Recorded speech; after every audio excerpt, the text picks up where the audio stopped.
Good morning and welcome to Coffee with Bob. Yesterday I asked for prayers for the people of Ukraine and the people of Russia. Neither are responsible for the bloodshed and the violence, the war that's taking place in the Ukraine.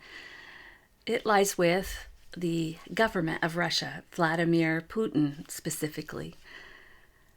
This morning, I really want to emphasize how important it is that we don't associate the Russians with the actions of their government, specifically Putin. The Russians are hurt by these actions. They want peace. I want to tell you a little bit about what I experienced when I went to Russia and visited our sister churches several years ago.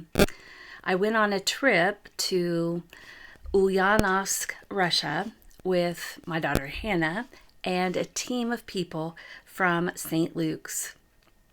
If you heard the outstanding message by Reverend Josh Attaway this past Sunday, you heard him talk about his parents' trip to Russia, and I couldn't help reminisce about several of the things that I had in common with their experience.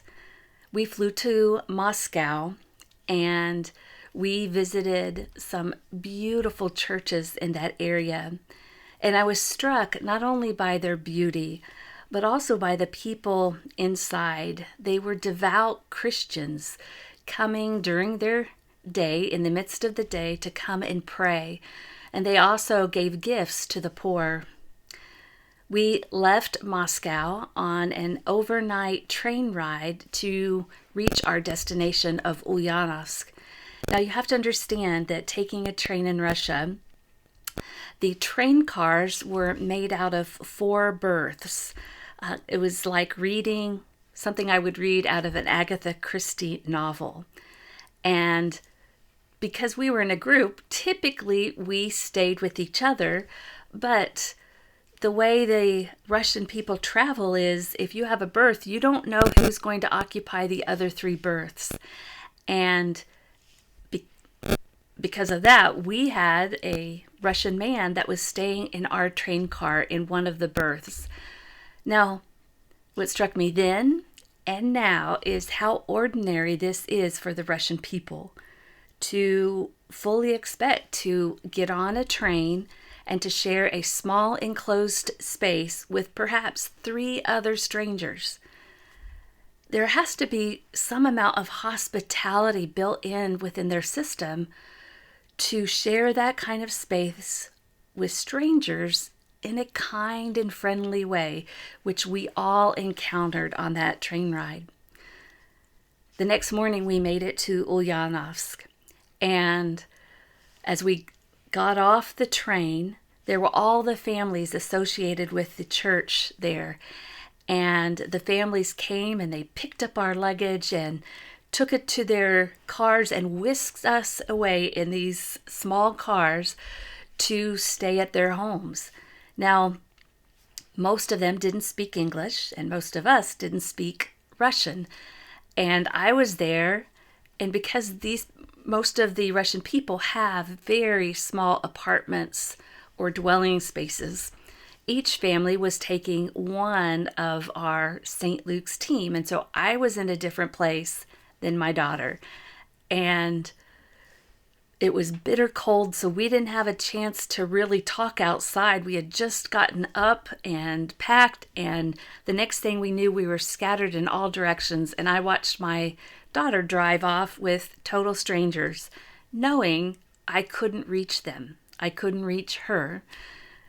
But later that night, we all came back and gathered back together at the church, and I saw my daughter and saw the rest of the team, and I knew that we were all in good hands. And so for the rest of the week, each family would take us, and everybody had kind of their own experiences and own food and own place to share with their family. And we were all loved on, and we became part of the families that we were a part of. I don't know that I've ever experienced such gracious hospitality. That when I say they opened their doors to us, it just doesn't even come close. They opened their lives, their hearts, their families to us. We truly, once we crossed the threshold of their apartments, we became their family, and they took care of us in that way. These are incredible people, and they have endured very difficult, painful times. I hope that you would remember that they are not the ones responsible for the war upon Ukraine. That the people of Russia want peace as much as anyone. And even though the sanctions from different countries throughout the world upon Russia are hopeful in the achievement of peace, they're painful to the people of Russia. They already experience incredible pain. As I mentioned yesterday,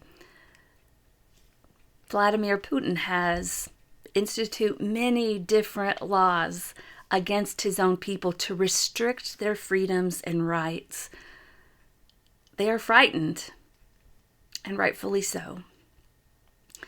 And so for the sake of the people of Ukraine, for the sake of the people of Russia, please pray for peace. Please pray God's blessings on all their lives. I hope you have a great day.